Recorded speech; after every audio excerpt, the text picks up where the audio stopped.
Alright, let's talk iPhone 8. So I need to get my hands on some images to show people. But basically what's happened is that Apple themselves have leaked the next iPhone. So a lot of people are probably going to lose their job because of this. But the way it comes around is in the HomePod firmware, which is obviously Apple's new speaker. It refers to the iPhone code named D22. D22 being the iPhone 8, obviously, itself. So D22, like I just said, is the iPhone 8. The iPhone 8 has clearly been leaked. It's got that almost bezel-less design, the face unlock system.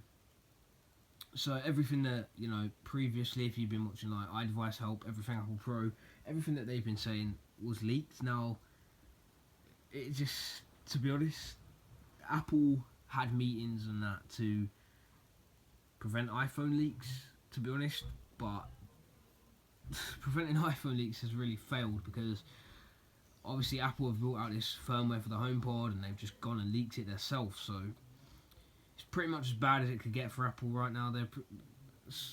Some of their people are just going to be in some bad trouble. But with the leak of that, we sort of have more to base it on and everything. It's like I said, it's been leaked, the iPhone 8. So that bezel-less design is there, and it should be pretty decent. I mean, I'm going to get some images as soon as I can.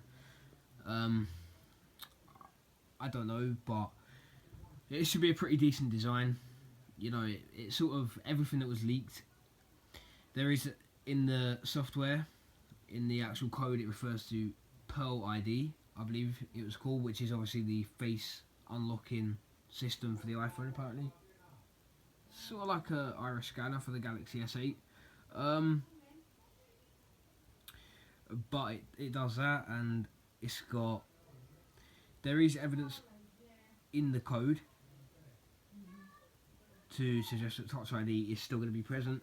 Touch ID doesn't seem to be getting killed by the iPhone 8, so it's still a guess, to be honest. So they're going to put it in the power button, and they can put it on the back, because it's obvious that Apple haven't managed to get it into the display like they were hoping. Everyone thought they'd be a step ahead of Samsung there, with Samsung failing to do it on the Galaxy S8 and S8 Plus, but it looks like Apple are failing as well. It's going to have a 5.8-inch screen with a near bezel-less design. Resolution bump, I can't remember what the resolution was going to be. But yeah, I can't remember what the resolution was going to be. It's got the dual camera, which does go horizontal instead of vertical. Vertical instead of horizontal. So like on the iPhone 7 Plus, where it goes across, the iPhone 8 sort of goes downwards instead along the right hand side, sort of staying in one place rather than going across the back of the phone.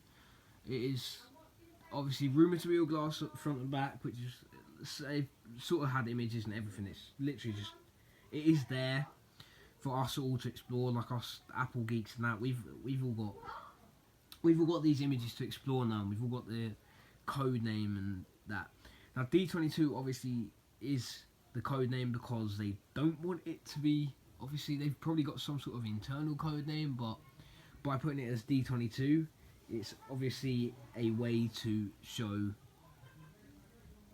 that they're avoiding the internal code name.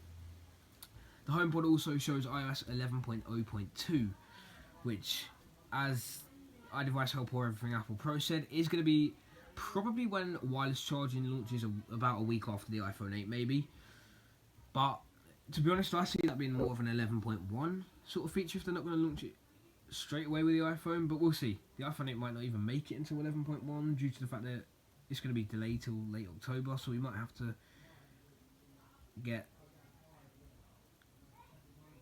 11.1 before the iPhone 8. We might get that, but it is showing 11.0.2, which might suggest that that's what the iPhone 8 is going to launch with. It might suggest that's what the HomePod will be on. It might suggest Apple's going to calm down with software updates. It's sort of hard to predict what's going to happen here, because obviously of what Apple are planning here. We've got iOS 11.0.2 pretty clearly there, so we'll just have to wait and see.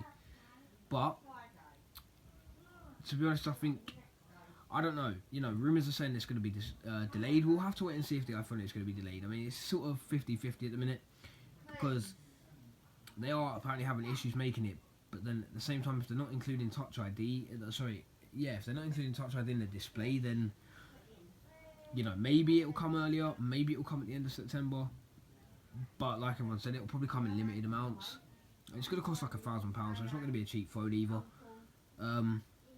But we'll have to wait and see. But I just thought, it's quite funny how Apple leaked the iPhone 8 sort of themselves, and how they have meetings to stop people leaking it, and just sort of went ahead and just leaked it themselves, and they're just like, alright, we're going to leak this phone by accident, and it's a massive mess up. And I just wonder what will happen to the poor people that leaked it. They're not going to have a job. They are not going to have a job now, because Apple are obviously going to be wanting to clear out them people, because them people have leaked out the iPhone 8. So, if you enjoyed this about the iPhone 8, then I will see you in the next one. Make sure you subscribe to get more iPhone 8 content. I'm not particularly bothered, but we'll see you in the next one.